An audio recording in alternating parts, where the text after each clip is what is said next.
Я верю в то, что мир будет меняться в лучшую сторону. Я хочу верить. И тогда жизнь будет интереснее. А если не верить и жить дальше в мраке, в темноте, в безнадежке, то зачем вообще жить? Егер болашағымыз жарқын болады дегенге сенбейтін болсақ, онда үмітіміз болмайтын болса, онда өмір сүрудің қандай бір мағынасы бар? Мен сол үшін сенемін, үміттенемін.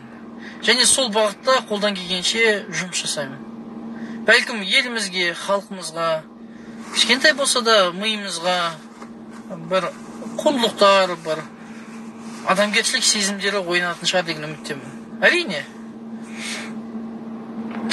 91-ден бастап, былай шамамен қазір 30 жыл, 30 жылдың көлемінде бәлкім халықтың ішінде, мына Қарасай ауданында жүректерінде үмітсіздік, үрей, қорқыныш бой алған шығар денелерін.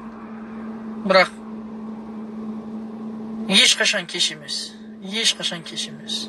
Быть может, с 91-го года, да, быть может, порядка 30 лет сейчас скоро будет. У людей наверняка умерла, погасла надежда на то, что на светлое будущее. Но нет, никогда не поздно, ребят. Можно в любое время этот вопрос поднять и реально развивать. Понимаете?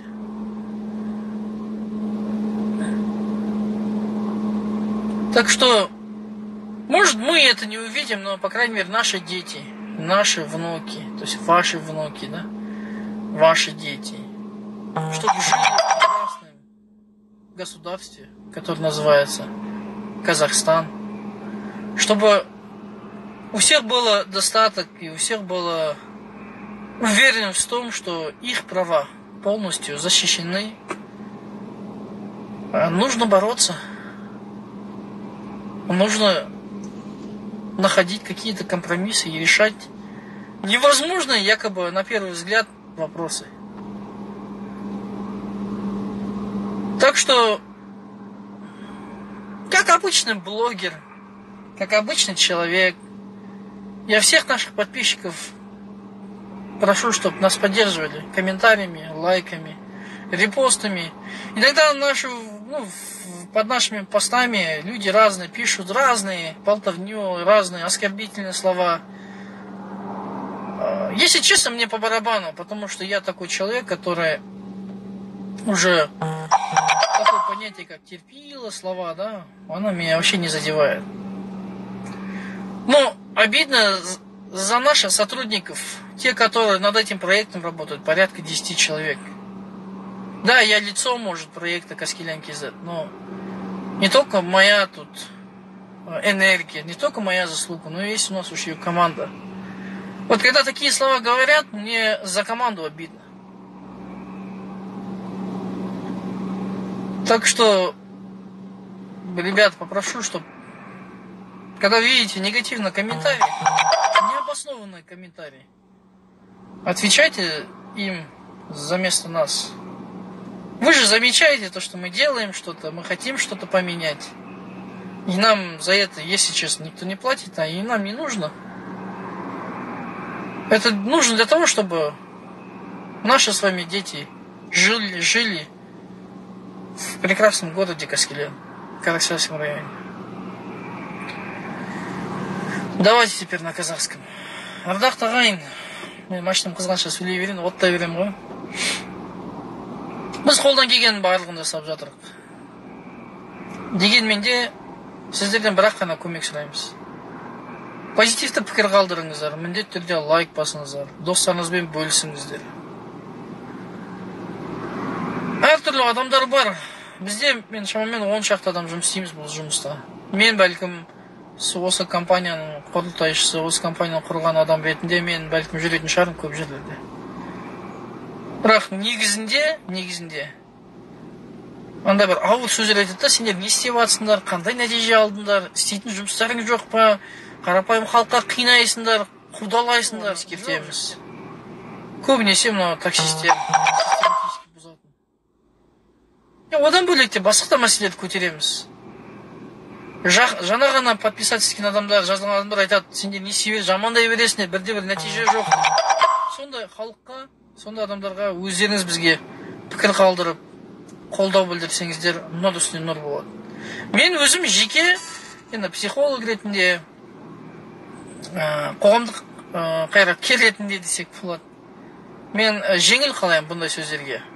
Мен үшін бұл мелочь, майда нәрсе. Мені кім деп жамандаса жамандай берсін.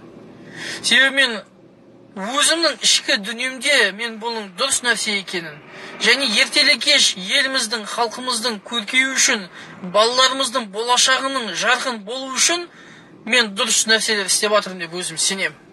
Сенгендіктен маған анау тұлпар, жүйрік тұлпар шапқан кезде масалар, кішкентай соналар, анау тұлпар денесі қызып тұрады, сол кезде шағады. Ол шаққанда сезбейді. Себебі оның негізгі мақсаты бар. Жетістікке жету деген. Дәл сондай мәселе ағайын. Маған жеке өзіме ешқандай бір әсері жоқ ол сөздердің. Бірақ біздің жобамызда 10-ға жуық адам жұмыс істейді. И сол адамдардың еңбектерін тапталған кезде, сол адамдардың жұмыстарына бір мәселені қозған кезде, олардың түріне қараймын, олар сәл-пәл болса да қынжылады, ренжиді. Сосын маған айтады, қуаныш, анау адамның аузын жабайық та дейді. Мен айтамын, жоқ. Негізгі біздің мәселе, мақсат, біреудің аузын жауып, біреудің аузын ашу емес. Біздің негізгі мақсат, жаңағы жүйрік тұлпар сияқты, халыққа, адамзатқа, қоғамға керемет бір іс жасауға болатынын көрсету. Сосын біз сіздерден бірақ қана сұраймыз. Біз өзіміз жауап бермейік, бірақ сіздер біздің подписчик ретінде, біздің оқырман ретінде сол адамдарға өздеріңіз жауап берсеңіздер. Сол кезде бәлкім біздің дұрыс нәрсе істеп жатқанымызға өзіміздің де аз да болса көзіміз жететін болады. Оны басқа адамдар да көреді. Мен ондай бір пікірлерді, комментариялар қарап жатырмын, байқап жатырмын. Біз үшін жауап береді. И ол қуанышты нәрсе. Демек, бұл қоғамда, бұл Қарасай ауданында, бұл ауданда, бұл мемлекетте демек, үмітсіздікті жеңген, яғни үмітпен өмір сүруге бел болған адамдар саны көбеюде. Сол үшін қолдау білдіріңіздер, біз сіздерді жақсы көреміз. Елімізге, халқымызға пайдалы, саналы ұрпақ тәрбиелеуді бізге нәсіп етсін.